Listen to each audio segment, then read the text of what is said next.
الحمد للہ نحمده ونستعینه ونستغفره ونؤمن به ونتوکل علیہ ونعوذ باللہ من شرور انفسنا ومن سیئات اعمالنا من يهده الله فلا مضل له ومن يضلله فلا هادي له ونشهد ان لا اله الا الله وحده لا شريك له ونشهد ان سيدنا محمدا عبده ورسوله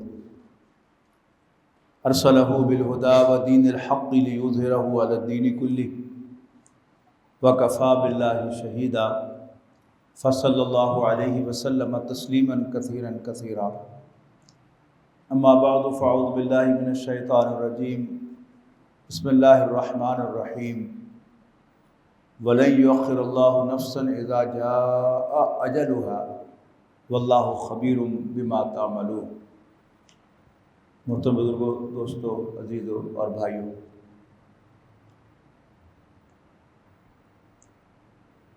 لاسٹ فرائیڈے عشاء کی نماز کے بعد ڈاکٹر جاوید اقبال جو ہمارے اس علاقے کے جنرل پریکٹیشنر تھے، آپ اکثر لوگ انہیں جانتے بھی تھے، پہچانتے بھی تھے، عشاء کی نماز پڑھ کے گئے، کھانا کھایا اور حسب معمول وضو کیا اور سورہ ملک پڑھنی شروع کی موبائل ایپ میں سے۔ تو سڈنلی ان کے ہاتھ سے موبائل گر گیا اور وہ سیکنڈز میں اللہ کے پاس چلے گئے۔ یہ کل زندگی ہے۔ ان کے ساتھ کوئی 35 سال سے ایک تعلق تھا، دوستی تھی، بہت ہی محبت کرنے والے تھے، اور اکثر لوگوں کے ساتھ ان کا تعلق ایسا ہی تھا۔ یہاں پر جو میڈیکل پریکٹس کرتے تھے اس میں وہ بزنس کم ہی ہوتا تھا، خدمت کا پہلو جو ہے وہ بہت نمایاں اس میں ہوتا تھا۔ اس سے مجھے ذہن میں آیا کہ آج میں موت ہی پر آپ حضرات کے سامنے کچھ گزارشات پیش کروں۔ موت ایک بہت بڑی حقیقت ہے، بلکہ اگر دو حقیقتوں کے درمیان آپ موازنہ کریں، آخرت اس کے ماننے والے بھی ہیں اور اس کا انکار کرنے والے بھی ہیں، لیکن موت ایک ایسی حقیقت ہے کہ جس کا انکار کرنے والا کوئی نہیں ہے، لیکن اس کے باوجود کہ ہم اس کا انکار نہیں کرتے، ہم موت کو یاد بھی نہیں رکھتے۔ ہمارے دین کی جو روح ہے اس میں یہ بات جو ہے یہ بالکل اندر بنی ہوئی ہے کہ موت کو یاد رکھا جائے۔ نبی اکرم صلی اللہ علیہ وسلم نے مختلف طریقوں سے اس بات کی طرف توجہ دلائی ہے کہ جب بھی نماز پڑھنے کے لیے کھڑے ہو تو یہ سوچو کہ شاید یہ میری آخری نماز ہو۔ مراد کیا ہے کہ شاید مجھے موت آ جائے۔ مساجد میں فوتگی کے اعلان ہوتے ہیں، کس لیے؟ ایک تو اطلاع دینا مقصود ہوتا ہے، لیکن اسی میں ایک پہلو یہ بھی ہے کہ میرے دل میں یہ خیال آئے کہ کیا پتہ اگلا اعلان میرا ہی ہو۔ لیکن ہمیں یہ خیال عام طور پر نہیں آتا۔ پھر ہم اپنے ملنے والوں کے، اپنے عزیز و اقارب کے جنازے پڑھتے ہیں، پھر بھی ہمیں یہ خیال آنا چاہیے کہ کیا پتہ کہ اگلا جنازہ میرا ہی ہو۔ پھر ہم انہیں اپنے ہاتھوں سے قبر میں اتارتے ہیں، وہاں بھی ہمیں یہ خیال آنا چاہیے کہ کیا پتہ کہ اگلی دفعہ میں ہی ہوں جسے لوگ قبر میں اتار رہے ہوں، لیکن ہمیں یہ خیال نہیں آتا۔ اس میں ایک دلچسپ بات بھی یاد آ گئی کہ اشفاق احمد صاحب ہمارے ملک کے مشہور دانشور، وہ کہتے ہیں کہ ظاہر ہے جب بھی کوئی خاندان کا گیدرنگ ہوتی ہے، وہ خوشی کا موقع ہو یا غمی کا موقع ہو، تو خاندان کے بچے بھی اکٹھے ہوتے ہیں۔ تو کہتے ہیں کہ ایسا ہی کوئی موقع تھا تو بچے جو ہے وہ کھیل رہے تھے، آپس میں باتیں کر رہے تھے کہ یار پھر کب ملاقات ہوگی۔ تو پتہ بچوں نے کہا کہ چاچا اشفاق جو ہے اب بوڑھا ہے، خیال ہے کہ اگلا نمبر جو ہے وہ ان کا ہوگا، ان کی موت پر ہم اکٹھے ہوں گے۔ لیکن اللہ تعالیٰ نے یہ حساب نہیں رکھا ہوا۔ ہمارا کامن سینس یہ کہتا ہے کہ جس ترتیب سے ہم دنیا میں آئے ہیں اسی ترتیب سے ہم جو ہیں وہ آگے چلیں گے۔ جیسے گورنمنٹ سروس میں انڈکشن ہوتی ہے اور 1 بائی 1 جو 60 سال کی عمر کو پہنچتا رہتا ہے وہ ریٹائر ہوتا رہتا ہے۔ لیکن زندگی سے ریٹائرمنٹ ایسے نہیں ہے۔ زندگی اللہ تعالیٰ اپنے فیصلے سے ہمیں دنیا میں بھیجتا ہے اور اپنے فیصلے سے ہمیں واپس بلاتا ہے۔ کبھی تو وہ دادوں کے ہاتھوں پوتوں کو دفن کرواتا ہے اور نانا کے ہاتھوں نواسے کو دفن کرواتا ہے۔ کبھی باپ بیٹوں کو دفن کرتا ہے اور کبھی بڑے بھائی جو ہیں وہ چھوٹے بھائیوں کو دفن کرتے ہیں۔ ہم 4 بھائی تھے تو سب سے چھوٹا بھائی جو مجھ سے 10 سال چھوٹا تھا، 24 سال کی عمر میں اللہ تعالیٰ کو پیارا ہو گیا۔ ہم نے کچھ پروٹیسٹ بھی کرنے کی ہمارے پاس کوئی گنجائش نہیں تھی، اللہ کا فیصلہ ہے۔ تو اللہ تعالیٰ کب بھیجتا ہے، کب بلاتا ہے، یہ سارا اس نے سیکرٹ رکھا ہوا ہے۔ لیکن انسان ناشکرا ہے۔ ہمارے شہر کے بڑے مشہور ڈینٹل سرجن ڈاکٹر سلیم فضل صاحب تھے، پروفیشنل کولیگ تھے، اور آج جو لوگ بھی ان سے ملے ہیں انہیں معلوم ہے کہ بڑے جولی آدمی تھے۔ یہاں تک کہ ان کا 17 سال کا بیٹا سول اسپتال کے سامنے جہاں FDA کا آفس ہے، وہاں آپ کو یاد ہوگا بڑوں کو کہ وہاں ایک پیٹرول پمپ ہوا کرتا تھا۔ تو ایک بس جو ہے وہ ڈیزل ڈلوا کے نکل رہی تھی اور وہ ادھر سے سامنے سے تیز آ رہا تھا موٹر سائیکل پر، سامنے سے ہیڈ آن کولیجن ہوا اور وہیں پر اس کا انتقال ہو گیا۔ یعنی سول اسپتال کے دروازے پر تو اس کو فوراً اٹھا کر سول اسپتال میں لے کے گئے، پتہ چلا کہ وہ اس دنیا سے جا چکا ہے۔ اچھا، ڈاکٹر صاحب چونکہ بڑے جولی آدمی تھے تو جب ہم جنازے کے لیے وہاں جمع تھے تو انہوں نے ظاہر ہے ہمارے پاس بھی آئے، ہم نے ان کے لیے کچھ تعزیت کے کلمات کہنا چاہے ڈینٹل سرجن نے، تو انہوں نے اس وقت ہمیں جوک کیا یہ دکھانے کے لیے کہ میں بڑی اسٹرانگ نرس کا آدمی ہوں۔ لیکن ظاہر ہے 17 سال کا جوان بیٹا گیا تھا، دل تو دکھا ہوا تھا۔ اگلے دن صبح قبرستان میں گئے، قبر پر بیٹھ کے روتے رہے، پھر گھر آئے، گھر آ کر موٹر سائیکل کے گرد گھوم گھوم کر اس کو دیکھتے رہے، انہیں تو چریٹ بھی نہیں ہوئی، پتر میرا چلا گیا۔ ایک دن بھی انہوں نے ایسا کیا، اگلے روز بھی ایسا کیا، تیسرے روز پھر انہوں نے یہی کیا۔ تو اللہ تعالیٰ نے ان کی اہلیہ کو ہدایت دی تو انہوں نے ڈاکٹر صاحب کو پکڑا اور کہا کہ ڈاکٹر صاحب تسی بڑے نشکرے ہو۔ اب دیکھیے سوچ کا انداز واقعہ ایک ہی ہے، لیکن ایک اینگل کیا ہے کہ موٹر سائیکل میں چریٹ بھی نہیں آئی تو پتر میرا چلا گیا، اور اسی کا دوسرا اینگل کیا ہے کہ ڈاکٹر صاحب تسی بڑے نشکرے ہو، اللہ نے 17 سال کھیڈن واسطے سانوں ایک کھڈونا دیتا، ٹھیک ہے جی نہ دیتا تو اسی کی کر لینا سی۔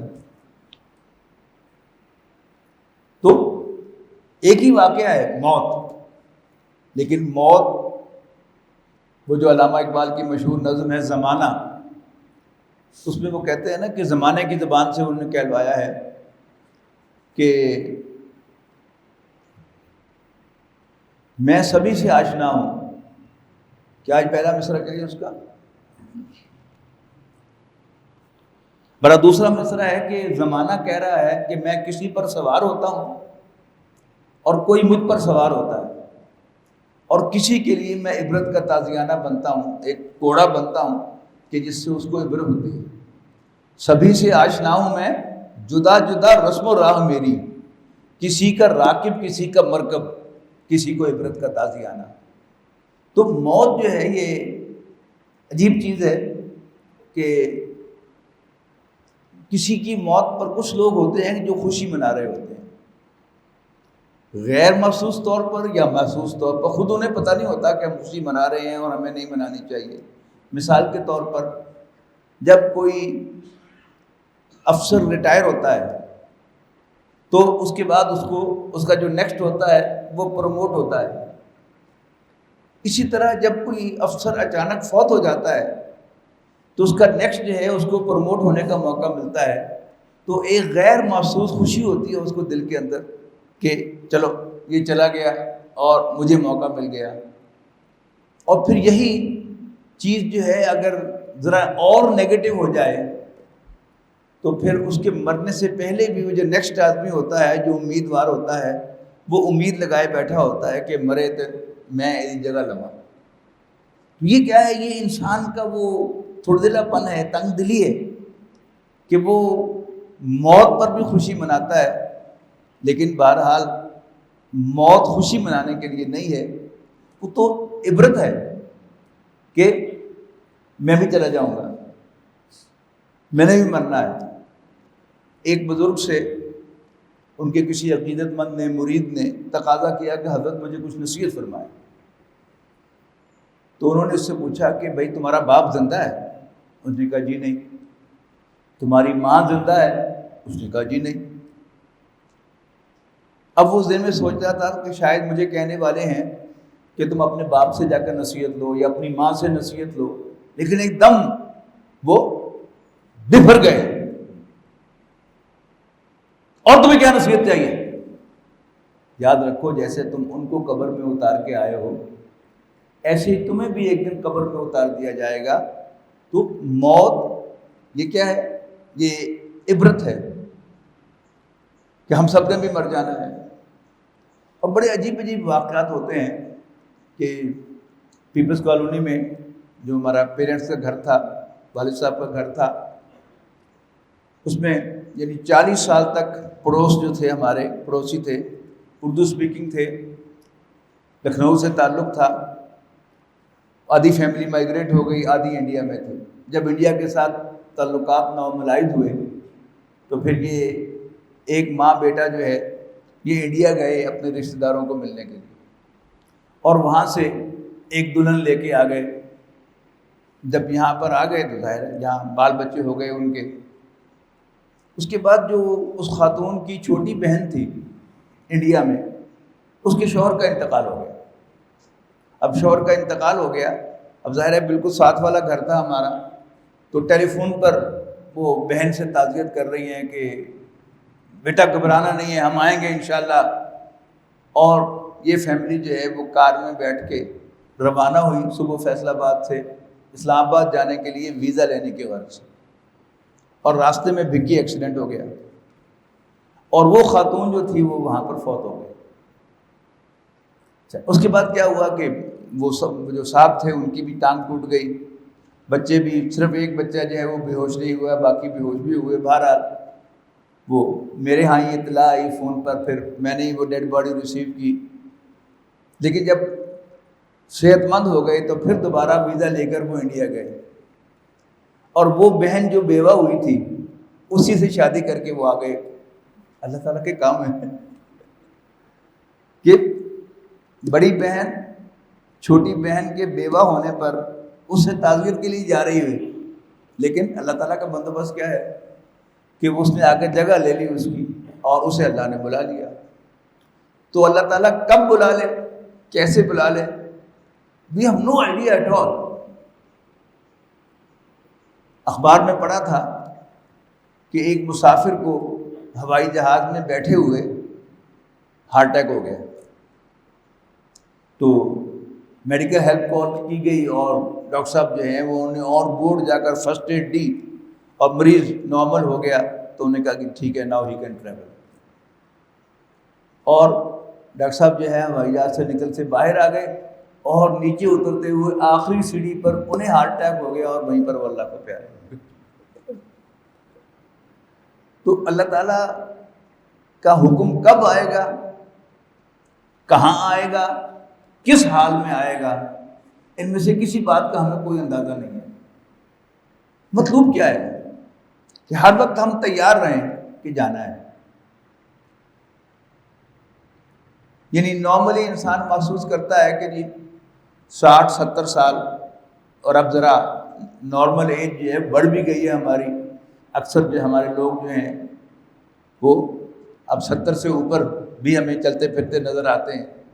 میں بھی 70 سال سے اوپر ہو گیا ہوں، اور خود یعنی 5 نمازوں میں ہم دیکھتے ہیں کہ اب ایجڈ لوگ جو ہیں وہ ماشاءاللہ چلتے پھرتے موجود ہیں. لیکن اس کا یہ مطلب نہیں ہے کہ اب سارے بھی 70 سال کو پہنچیں گے یا 80 سال کو پہنچیں گے. اللہ تعالیٰ ہم میں سے بھی جس کو چاہے گا جب چاہے گا بلا لے گا، اور ہم سے عمر میں چھوٹوں کو بھی جب چاہے گا بلا لے گا. مطلب کیا ہے کہ چھوٹا ہو یا بڑا وہ تیار رہے کہ جانا ہے. موت آئے گی تو اسی وقت جب اللہ بلائے گا. میرے چاہنے سے یا نہ چاہنے سے کوئی فرق واقع نہیں ہوگا. فرق تو یہ واقع ہوگا کہ اگر میں تیار ہوں تو آگے میرے کام آئے گا، اور اگر میں بغیر تیاری کے بلا لیا جاؤں گا تو پھر مجھے وہاں پر پریشانی ہوگی. یہ فرق ہے. باقی موت مقرر ہے. جب انسان اپنی ماں کے پیٹ میں 120ویں دن کو پہنچتا ہے، یہ بڑی واضح آیات جو ہیں، یہ باتیں جو ہے وہ قرآن و سنت میں بیان ہوئی ہیں.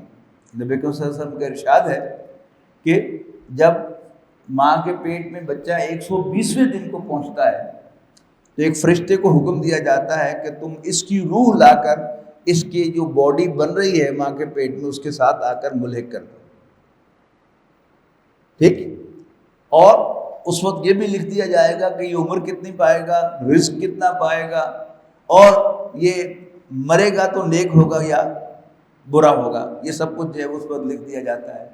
تو عمر جو ہے وہ بھی اس وقت جو ہے باقاعدہ ضبط تحریر میں آ جاتی ہے ان بلیک اینڈ وائٹ کہ اس کی عمر کیا ہوگی. اللہ تعالیٰ نے یہ جو نظام بنایا ہے اس کا حسن بھی اسی میں رکھا ہے. یعنی آپ کو پتا ہوگا نا کہ جب کسی شخص کو ڈاکٹرز جواب دے دیتے ہیں تو پھر اس وقت نہ کچھ کھانے کو جی چاہتا ہے نہ پینے کو جی چاہتا ہے، اور پھر ظاہر ہے کہ ایک دم اس کی صحت جو ہے وہ ڈیٹیریوریٹ ہوتی ہے اور پھر وہ اس دنیا سے چلا جاتا ہے. تو اگر ایک شخص کو پتہ چل جائے کہ 1 ماہ کے بعد میرا بلاوا آنے والا ہے تو آج سے ہی شاید کھانا پینا چھوڑ دے گا. اس کی زندگی میں دلچسپی جو ہے وہ ختم ہو جائے گی. تو گویا دنیا کی ساری دلچسپی جو ہے وہ ختم ہو گئی. اور یہ دنیا چل کیسے رہی ہے؟ ہم اس دنیا میں دلچسپی لے رہے ہیں تو یہ دنیا چل رہی ہے، اور جب ہم دلچسپی لینا چھوڑ دیں گے تو پھر اس کی ساری یہ رونق جو ہے وہ ختم ہو جائے گی. تو اللہ تعالیٰ کا یہ نظام ہے کہ اس دنیا کی رونق برقرار رہے، اور اس کے اپنے فیصلے ہیں کہ اس نے کیا کرنا ہے کیا نہیں کرنا، کیا کس کو دینا ہے اور کس سے لینا ہے. اس سلسلے میں سورہ کہف، آپ کو معلوم ہے کہ نبی اکرم صلی اللہ علیہ وسلم نے ہر جمعے کو سورہ کہف کی تلاوت کی تلقین فرمائی، اور فرمایا ہے کہ جو جمعے کے روز سورہ کہف کی تلاوت کرے گا اللہ تعالیٰ اس کو ایک نور بصیرت عطا کرے گا، بصیرت باطنی، جو آئندہ جمعے تک اس کے پاس رہے گا، وہ نور، وہ روشنی. اچھا، اب سورہ کہف میں حضرت خضر اور حضرت موسیٰ علیہ السلام کا وہ واقعہ ہے کہ اس میں کیا ہے، 3 واقعات ہیں، جو 2 واقعات بظاہر نیگیٹو ہیں بظاہر، لیکن جب انٹرپریٹیشن بتائی حضرت خضر نے موسیٰ علیہ السلام کو 2 واقعات کی تو بتایا کہ یہ پازیٹیو تھے. اور تیسرا واقعہ آگے نہ ذہن میں، پہلا واقعہ تھا کیا تھا کہ انہوں نے کشتی پر سوار ہوتے ہی اس کشتی کو بالکل اپیرنٹلی ڈیمیج کر دیا، نمایاں طور پر دور سے نظر آئے کہ یہ ڈیمیج کشتی ہے. اور دوسرا واقعہ کیا تھا کہ ایک بچے کو، معصوم بچے کو قتل کر دیا. اب انٹرپریٹیشن کیا بتائی کہ وہ کشتی غریب ملاحوں کی کشتی تھی جو اپنا رزق کماتے تھے دریا میں یہ ٹرانسپورٹیشن کے ذریعے سے. آگے ایک بادشاہ تھا کہ جو لوگوں کی کشتیاں زبردستی چھین رہا تھا. تو میں نے چاہا کہ میں اس کشتی کو ڈیمیج کر دوں تاکہ یہ کشتی چھننے سے بچ جائے۔ جیسے آپ کو معلوم ہے نا کہ جب کوئی ڈگنیٹری، کوئی صدر، وزیر اعظم، وزیر اعلیٰ کہیں اس سے خطاب کرنا ہوتا ہے تو پولیس کی ذمہ داری لگائی جاتی ہے کہ بھائی اچھی اچھی بسیں جو ہیں وہ قبضے میں لے لو تاکہ اس میں لوگ بھر کر ہم جلسہ گاہ کو ملے جا سکیں۔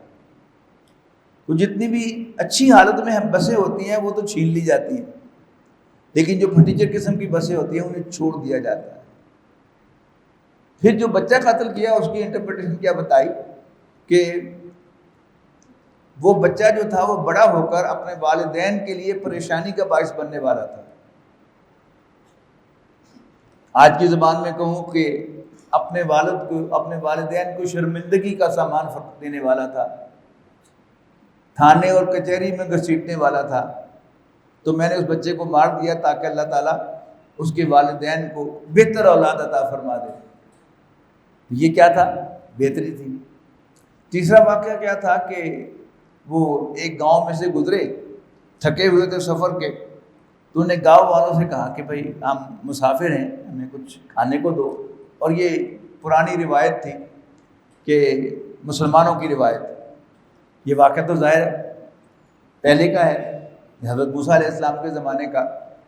وہ روایت جو ہے وہ ماضی قریب تک بھی رہی ہے کہ کوئی مسافر جو ہوتا تھا وہ مغرب کی نماز کے بعد مسجد ہی میں بیٹھا رہتا تھا، اور کوئی نمازی آ کے پوچھتا تھا کہ آپ مسافر ہیں؟ وہ کہتا جی میں مسافر ہوں، آپ میرے ساتھ چلیں، میرے ساتھ کھانا کھائیں آپ آ کے۔ پھر رات وہ گھر میں اس کا بندوبست کر سکتا تو گھر میں ٹھہراتا، ورنہ وہ واپس مسجد میں آ کر مسجد میں سو جاتا۔ تو انہوں نے، حضرت خضر نے اور موسیٰ علیہ السلام نے جب وہ بستی میں پہنچے تو حضرت خضر نے ان سے تقاضا کیا کہ ہمیں کھانا کھلاؤ۔ تو انہوں نے کہا چلو دوڑ جاؤ۔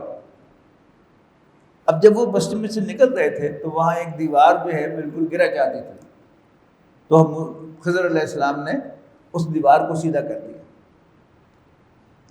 موسیٰ علیہ السلام پھر نہ رہ سکے، انہوں نے کہا کہ اب اس دیوار کو جو سیدھا کیا ہے اس کی مزدوری کے طور پر ہی کھانا مانگ لیتے۔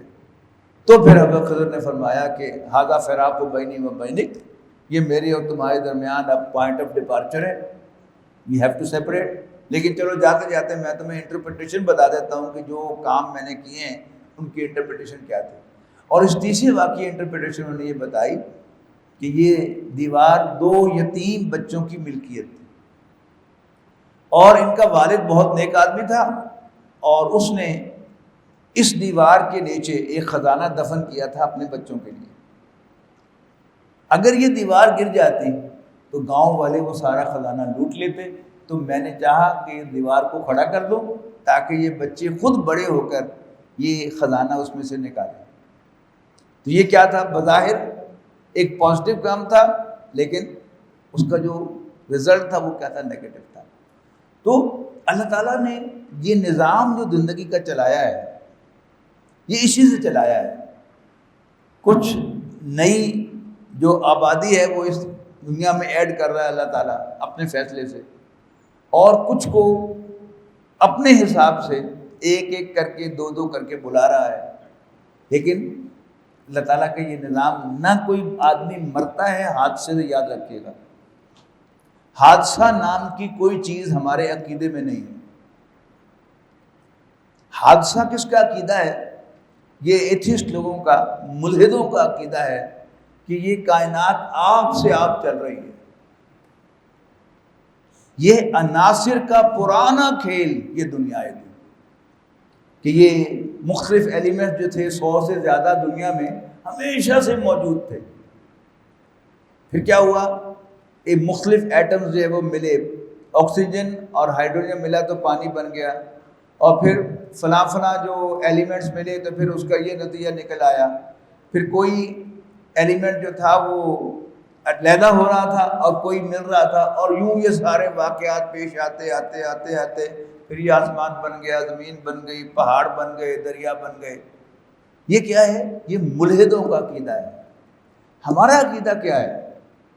کہ ایک تنکا بھی اللہ کی اجازت کے بغیر حرکت نہیں کرتا، اللہ تعالیٰ کے فیصلے کے تحت حرکت کرتا ہے، اور ہوا کا ایک جھونکا بھی خود بخود نہیں آتا، اللہ تعالیٰ اسے لے کر آتا ہے۔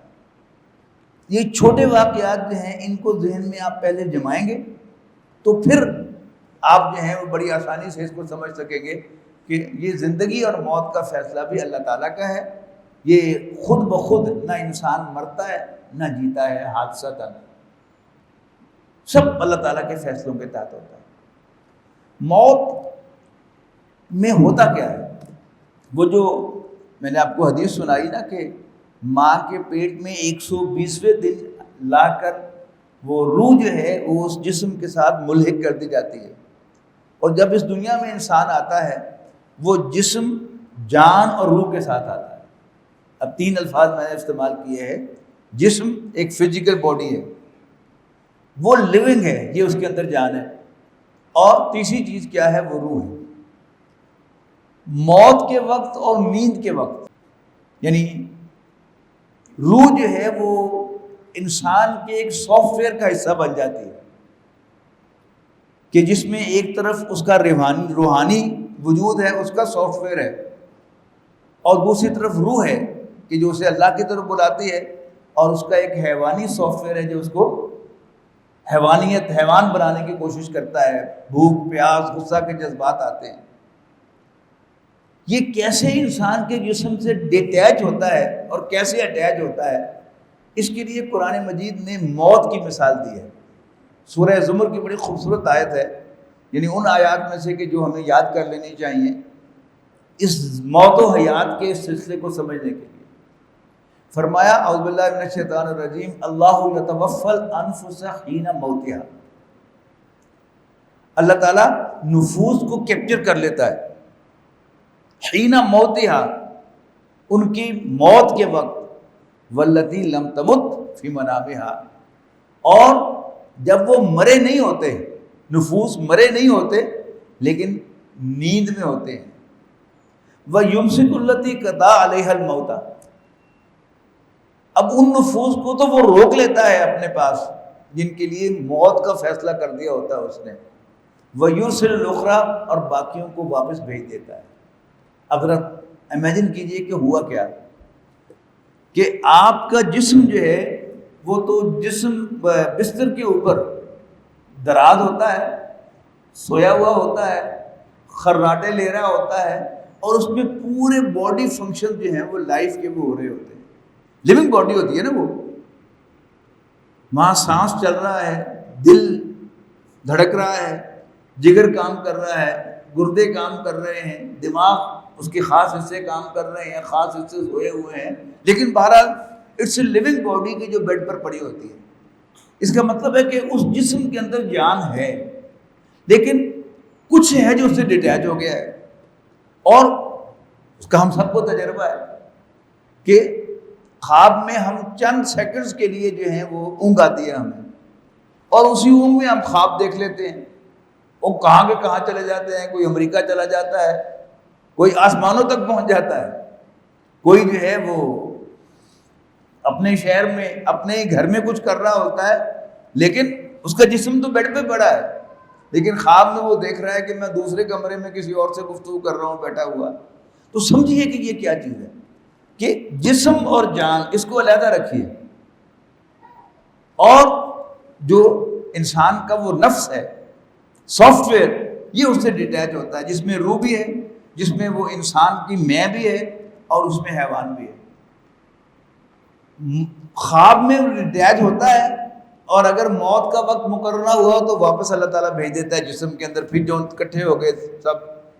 اور اگر موت کا فیصلہ ہو چکا ہوتا ہے پھر اللہ تعالیٰ وہیں پر ریٹین کر لیتا ہے اسے. اچھا، اب موت میں کیا ہوتا ہے؟ موت میں 2 کام اکٹھے ہو جاتے ہیں. ایک تو یہ جسم جو ہے یہ فنکشن کرنا چھوڑ دیتا ہے، اور اس کا جسم کا فنکشن کیا ہے؟ جان.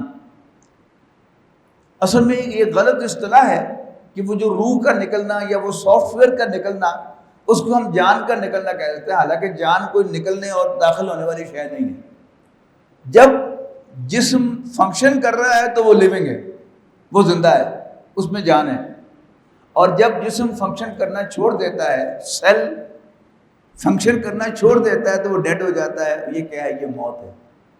تو موت میں کیا ہوتا ہے کہ ایک تو یہ انسان کا جسم فنکشن کرنا چھوڑ دیتا ہے اور اس سے وہ انسان کا سافٹ ویئر ڈیٹیچ ہو کر وہ چلا جاتا ہے عالم برزخ میں.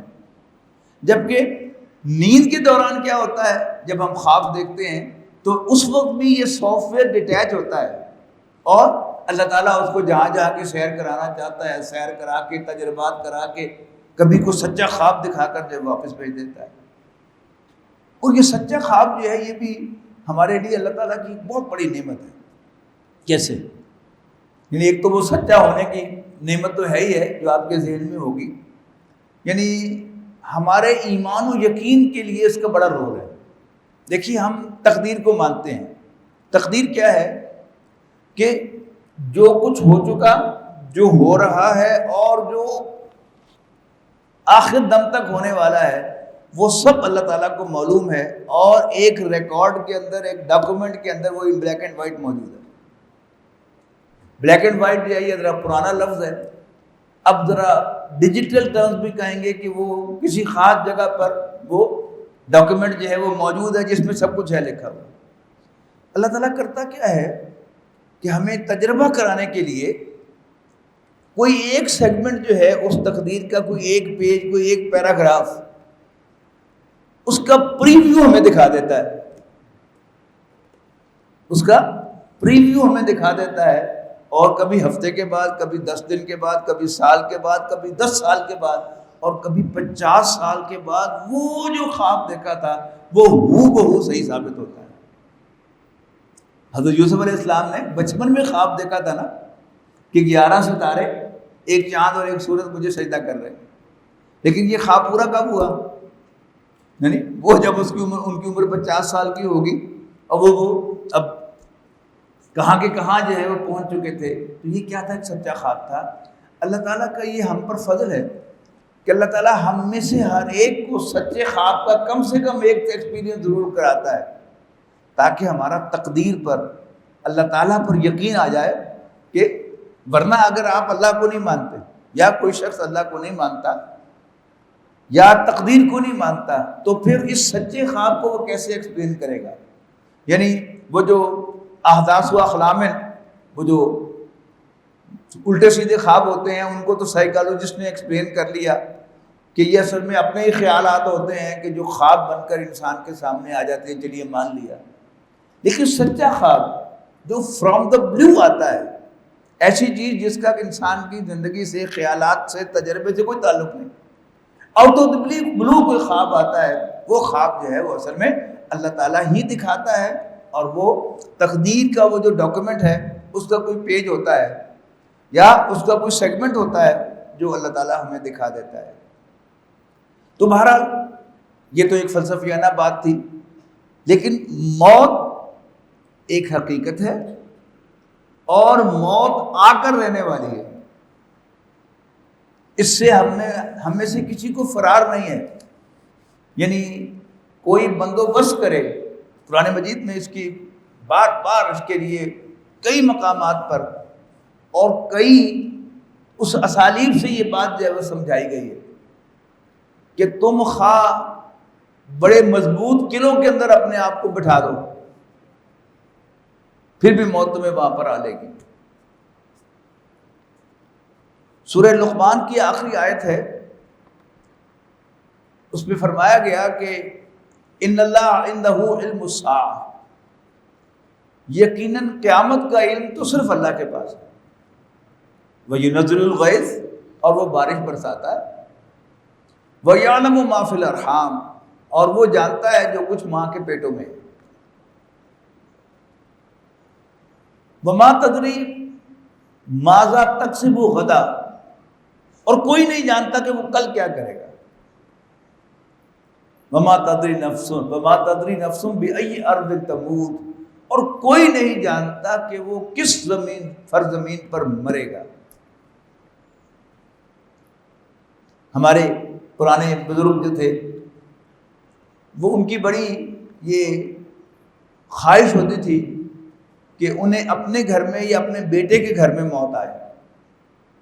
وہ بیٹی کے گھر میں ہوتے تھے، ذرا طبیعت خراب ہوتی تھی تو وہ کہتے تھے کہ بس مجھے چھوڑا وہاں، اس لیے کہ میرے بیٹے کی کہیں بےزتی نہ ہو کہ اس کا باپ جو ہے وہ اس کے گھر میں نہیں، اس بیٹی کے گھر میں مرا ہے. یہ پرانی روایت تھی. اسی طرح ہسپتال میں بوڑھا جب محسوس کرتا ہے یا کرتا تھا کہ اب موت آنے والی ہے، تو وہ بیٹوں سے کہتا تھا کہ بس مجھے گھر لے جاؤ. اب بیٹے باپ کا حکم کافی دیر تک ٹالتے رہتے تھے، آخر اسے گھر لے آتے تھے. لیکن اگر اس کی موت ہسپتال میں لکھی ہوئی ہوتی ہے تو پھر وہ بے ہوش ہو جاتے ہیں بزرگ، اور پھر بیٹے ان کو اٹھا کے ہسپتال لاتے ہیں. موت آتی وہیں پر ہے جہاں پر لکھی ہوئی. تو یہ بات جو ہے وہ یقین کے ساتھ ہمیں ماننی چاہیے کہ میری موت اسی وقت آئے گی جب اللہ کا فیصلہ ہوگا، اور وہیں آئے گی جہاں اللہ نے لکھا ہوگا، اور اسی حالت میں آئے گی جس حالت میں اللہ نے لکھا ہوگا. باقی اللہ تعالیٰ سے ہمیں دعا کرتے رہنا چاہیے کہ اللہ تعالیٰ ہمیں اچھی حال میں لے جائے. ڈاکٹر جاوید صاحب مرحوم جو ہیں وہ اللہ نے ان کی اگلی منزلیں بھی اللہ تعالیٰ آسان فرمائے، لیکن سورہ ملک کی تلاوت کرتے ہوئے، یعنی ان کا معمول تھا کہ وہ عشاء کی نماز کے بعد وضو کر کے سونے سے پہلے وضو کرتے تھے اور پھر سورہ ملک کی تلاوت کرتے تھے، اور سورہ ملک کی تلاوت کے دوران ہی وہ اس دنیا سے چلے گئے. تو باقی آگے جو معاملہ ہے وہ تو اللہ تعالیٰ آگے دیکھے گا. اس کے لیے ہم دعا کو ہیں کہ اللہ تعالیٰ ان کی اگلی منزلیں آسان کرے، ان کے گناہوں سے، ان کی خطاؤں سے درگزر فرمائے، اور ہم سب کو بھی اللہ تعالیٰ ایسے ہی لے کے جائے، دنیا بھی آسان کرے، آخرت بھی آسان کرے. کچھ اشعار میں آپ کے لیے لے کے آیا ہوں. زندگی ہے اپنے قبضے میں نہ اپنے بس میں موت، آدمی مجبور ہے اور کس قدر مجبور ہے. اور خواجہ عزیز حسن مجذوب رحمۃ اللہ علیہ کی ایک نظم ہے موت کے بارے میں: بحر غفلت یہ تیری ہستی نہیں، تم غفلت میں ڈوبے ہوئے ہو، یہ جگہ جو ہے یہ دیکھ جنت اس قدر سستی نہیں. راہ گزر دنیا ہے یہ بستی نہیں، بسنے کی جگہ نہیں ہے، رہنے کی جگہ نہیں ہے. جائے عیش و عشرت و مستی نہیں، ایک دن مرنا ہے آخر موت ہے، کر لے جو کرنا ہے آخر موت ہے.